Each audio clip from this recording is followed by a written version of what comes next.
If you ever want to hear your life click like a seatbelt, try this. Hold a platter of deviled eggs while someone you love suggests you be happier, somewhere with activities. I was standing on my patio with a dish towel over my shoulder, the grill popping like a cheerful liar, when I understood my future was not a committee project. The maple leaves above the long table did that glittery dance they do in a breeze, and I thought, all right, Carolyn, today's the day you stop narrating and start authoring. I'm Carolyn Adams, retired elementary teacher, widow, collector of pie plates and unasked for opinions. Every July I host a potluck that smells like sunscreen and nostalgia. This year the bunting was straight, the lemonade was tart enough to correct posture, and my potato salad, bless its mayo-bound heart, looked ready for a magazine spread if the photographer didn't mind my old Formica. At 2:45, 45 minutes passed, come at 2. My son Michael and his wife Stephanie approached like they owned stock in my front walk. Michael gave me that one-armed squeeze that says, sorry mom, without the sorry. Stephanie wore sunglasses so large they needed their own zip code and a smile that could butter cold toast.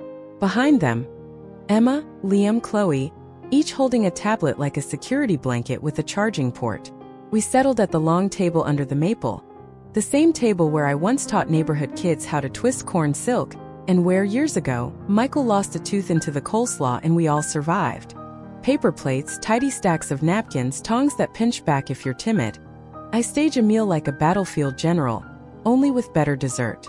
Conversation bubbled. Weather, parking, the neighbor's new mailbox that looks like it has opinions about jazz.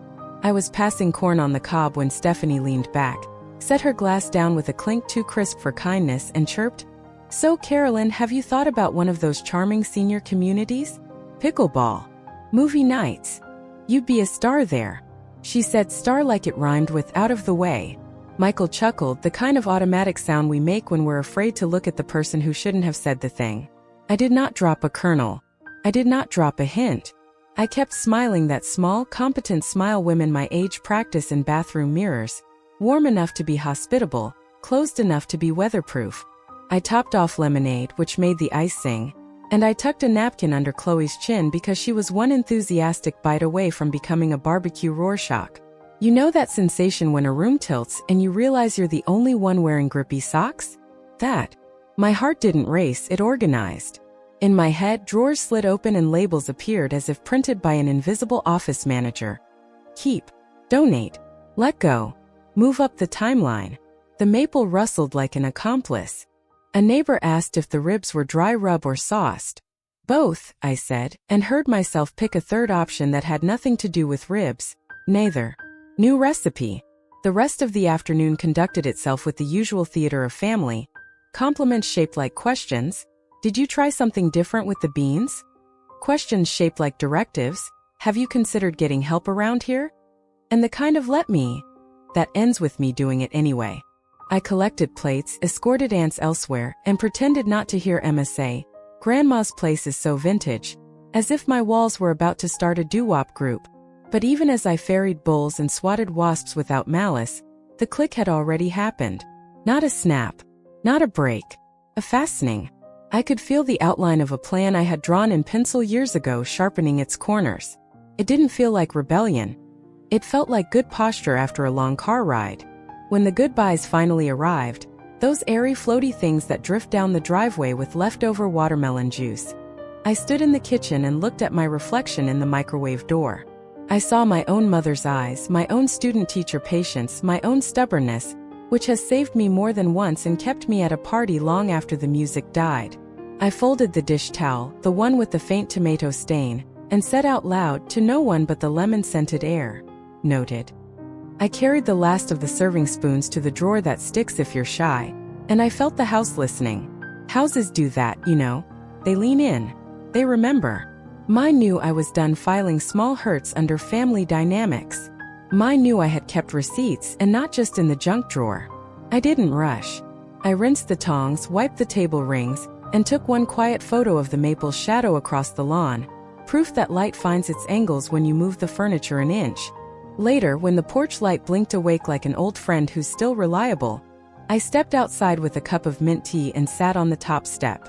A moth practiced terrible navigation and kept trying anyway. Somewhere down the block, a dog made commentary. I wrote a list on the back of an envelope. Monday, call Patricia. Tuesday, find the blue folder. Wednesday, check the spare batteries. I didn't underline anything. I didn't need to. The underlining had already happened in a different font somewhere behind my ribs. I went to bed with hair that smelled like smoke and sugar, the good kind of tired you get from hosting and the curious kind you get from deciding. Before I turned out the light, I tucked the envelope into my nightstand beside the hand cream and the tiny flashlight. The plan did not hum. It breathed steady as a metronome. And for the first time in a long time, I felt like the song it kept time for was mine. The portrait comment came first, years back when grief still tugged at my sleeves. I'd set Tom's photo, simple frame, warm light, on the buffet by the rolls. Stephanie tilted her head, smiled that sugar-on-sand smile and said, "Looks like a department store special." Michael squeezed my shoulder and said, "She's just teasing." As if teasing were a spice you sprinkle without checking the label. Then came Christmases with gift cards for home organizing, wrapped in cheerful paper, and the assumption that my clutter was the problem, not their comfort with my boundaries. Spring brought resources on downsizing. Glossy brochures of cheerful people playing cards in rooms without books. I filed the mailers under recycling and my feelings under later. Later arrived as a conversation at Patricia's gardening club, when I was supposed to be discussing mulch. "Do you know someone good with paperwork?" I asked, which in my dialect means I need to protect the thing I built. Patricia did. He wore sensible ties, asked questions that were really listening in disguise, and showed me how to nest my little house inside an LLC like a teacup in a sturdy box. We used my maiden name because the past sometimes knows how to hold a future without dropping it. I opened a separate account that had nothing to do with birthdays or braces. The money was tidy, not showy, not shy, the result of 30 years of making casseroles stretch and choosing library books over impulse buys. I set up automatic payments for taxes so no one could claim a favor. I learned to like scanners and passwords and the kind of folders that don't announce themselves. "Isn't this a bit much?" I asked the lawyer once, halfway through a signature that would have made my younger self faint from boredom. He smiled the way pilots do during turbulence. "Mrs. Adams, too much is what you call ready the day someone else decides you're optional." I went home and made tuna salad and ate it standing up, not because I was sad, but because I needed both feet anchored for my spine to understand we were choosing. Through it all, I kept hosting. I learned how to accept a bakery pie with grace, even when the box still had a price tag. I kept tools labeled and batteries fresh and the step stool within reach. I watched Emma grow tall, Liam grow curious, Chloe grow opinionated. I watched Michael learn the art of avoidance, and I tried not to take it as a personal hobby. Some people think keeping the peace is the same as making it. They are mistaken. The blueprint wasn't about punishment. It was about dignity with a filing system. If no one ever forced my hand, the folders would sit, benign as flour canisters. If someone did, I could turn a dial and watch the room reconfigure without raising my voice. I don't enjoy drama. I believe in good lighting and clear exits. By the time Bunting came out of the hall closet this year, the paperwork was as calm as a cat in a sunny window. All it needed was a reason to stretch. Patricia came over with banker's boxes and the kind of tape that respects itself. We told ourselves we were refreshing the linen closet, which is code for, let's practice muscle memory. She hummed while I sorted washcloths into piles that made sense to me. Soft, serviceable, threadbare but beloved. Through the open window drifted Stephanie's voice on speakerphone, buoyant and unbothered. "If Carolyn ever, well, you know, moves on, we can finally put in skylights." The phrase hung in my kitchen like a chandelier someone forgot to dust. Michael made a sound that wasn't a defense, it was a hallway where a defense could have been. I didn't wobble. I reached for the label maker. "We're adding a new category," I told Patricia. "Launch." She didn't ask a single question. Good friends know how to be scaffolding without being stairs. I love lists. They slow my pulse and sort the world.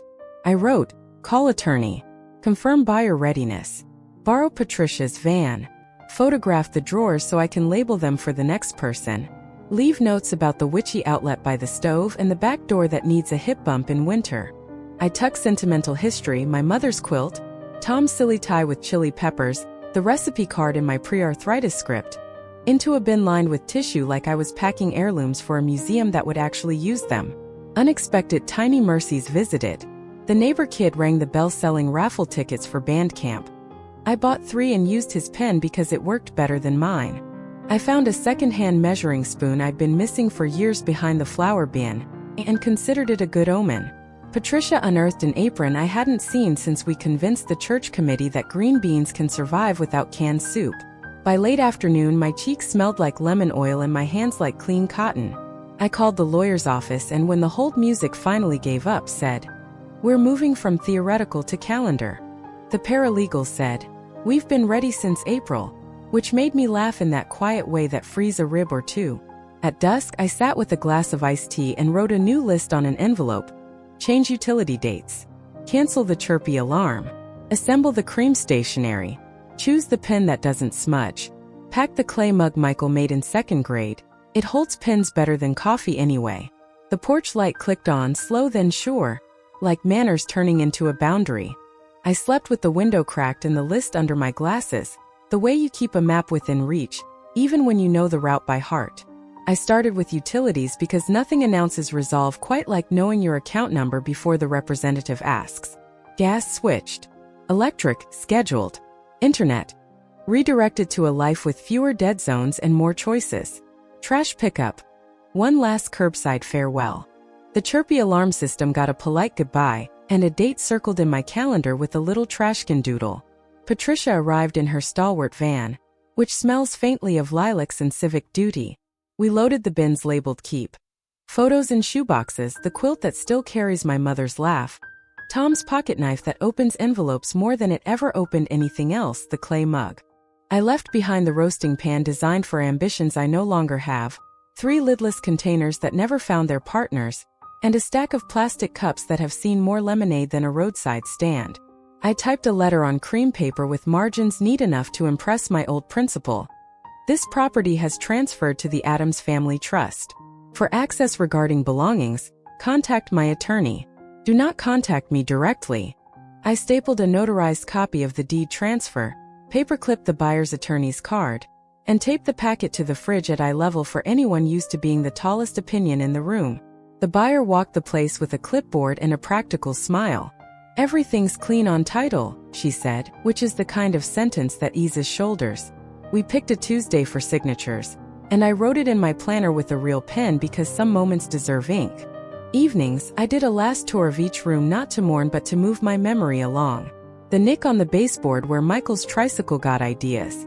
The cupboard with the trick hinge that only opens for people who say please. The window above the sink that frames the maple like a photograph. I whispered a thank you to the house for sheltering my worst days and my best casseroles. On Friday, I took the good key, locked the front door, and tucked it in a small envelope marked for history. I set a bowl of water on the porch for the neighborhood cat with questionable boundaries, then climbed into the van. My new condo downtown has a front door that takes itself seriously, a view of other people's windows, and floors that don't remember anyone but me. I put the kettle on, set the clay mug by the sink with 2 pens in it, and wrote a single word on a sticky note: begin.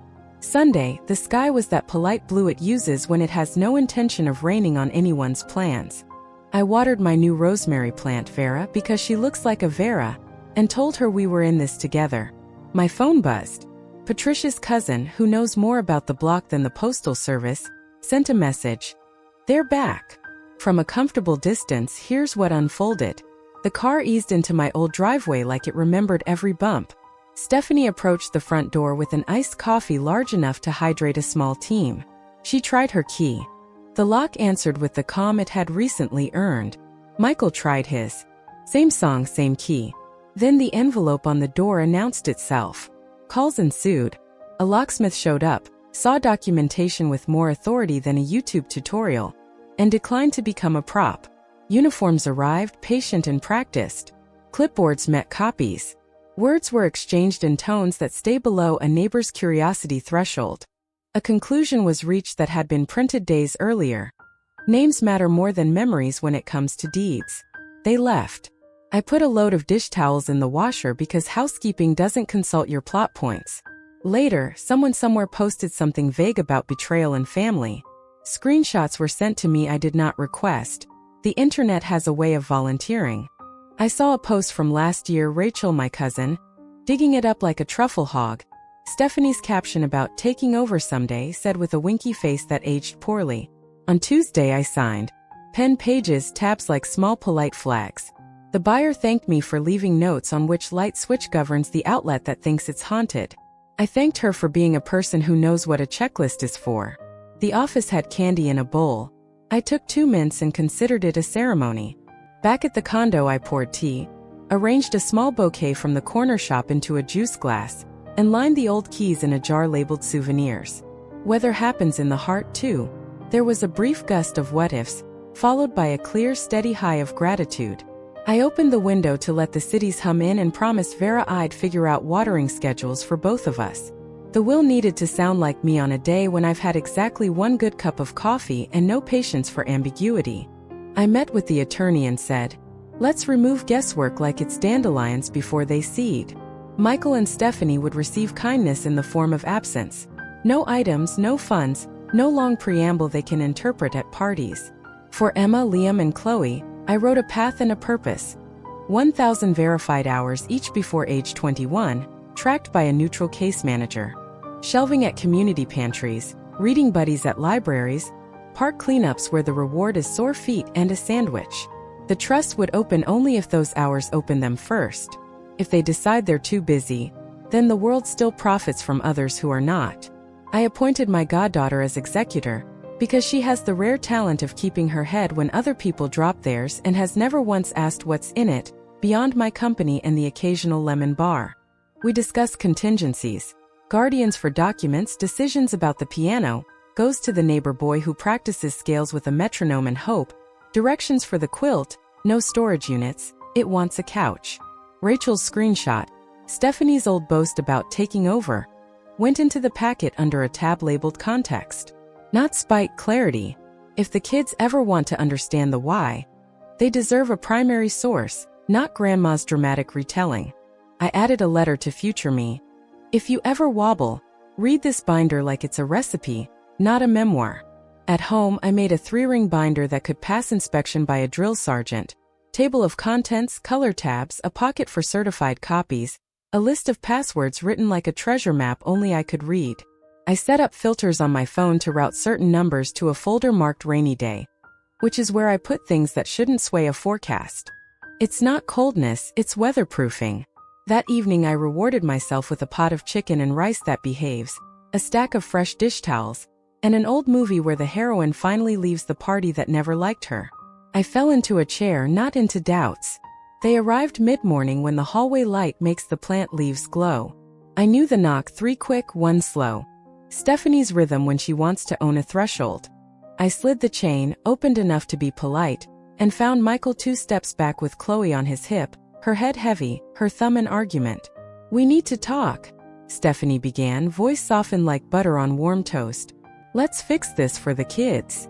I held up a small plastic bag with a flash drive inside. This holds messages you forgot were evidence. Comments, texts, that post from last year about taking over. I passed it through the opening the way you hand a stranger a dropped glove. Chloe peered at me, earnest as only children get. Are we going back to Grandma's house? She asked, her voice wrapped in hope. Not today, sweetheart, I said gently. We're all finding new houses inside ourselves. Michael tried because of course he did. Mom, we're family. Family is behavior, not a word, I answered. And no one gets to register property in me. Stephanie reached for outrage and found her hands full. It was jokes, she said. We were kidding. Jokes have audiences, I said. Mine resigned. I closed the door softly and let the latch speak the period at the end of the sentence. I didn't lean against it like a stage direction. These knees prefer chairs. I stood at the sink, ran the tap until it was truly cold, and drank a full glass because my better angels insist hydration prevents pettiness. A text arrived. Hope you can live with yourself. I deleted it and checked on Vera. Rosemary doesn't thrive on drama. It prefers a schedule. 8 months is long enough to grow new grooves. Thursdays are for pottery. My bowls still list to starboard, but they hold cherries with enthusiasm. Tuesdays, Patricia and I walk a loop by the river and rate porches. We are generous graders. I joined a library shift alphabetizing mysteries and learned that nothing calms a mind like putting McDonald before McIntyre, with a kind of smug righteousness that harms no one. The condo became mine in layers. A thrifted lamp shaped like a lighthouse that looks better at dusk. A breakfast bar that finally surrendered to the perfect stool height. A shelf for the binder labeled in case of nonsense. I adopted 2 more plants, hope and backup, because names can be instructions. The mail knows where I am now, so does peace. Messages still attempt entry. Filters catch most. Occasionally one hops the fence. I answer only through counsel, which is to say rarely and in sentences that wear sturdy shoes. I don't hover over timelines or dole out parables. I water Vera. I call Patricia. I learn the trumpet player on the corner only knows 4 songs and plays them with conviction. Then a curve I didn't expect. A note on plain paper, careful letters, no return address. Grandma, this is Emma. I think I understand. Can I visit you and help at the library with you? I want to try. I read it twice, the way you read recipes you didn't think you'd ever make. I placed the note under the lighthouse lamp, brewed tea, and sat with the possibility that generational tides can turn without fanfare. I won't fling the door open just because someone knocks sweetly, but I might oil the hinges. I wrote back through proper channels, clear, kind, with directions to the volunteer coordinator, and tucked a small postcard into the envelope. A photo of the river path where porches get rated and knees decide how far they want to go. Closure, it turns out, isn't silence, it's design. A binder with tabs. A plant that forgives missed Wednesdays. A door that opens to the width you choose. And a heart that holds firm while leaving a lantern on the windowsill, just in case someone out there is learning to steer by better stars. Share your thoughts in the comments. Have you ever had to set a boundary with family that changed the relationship permanently? If you liked the story, subscribe to the channel and give us a like.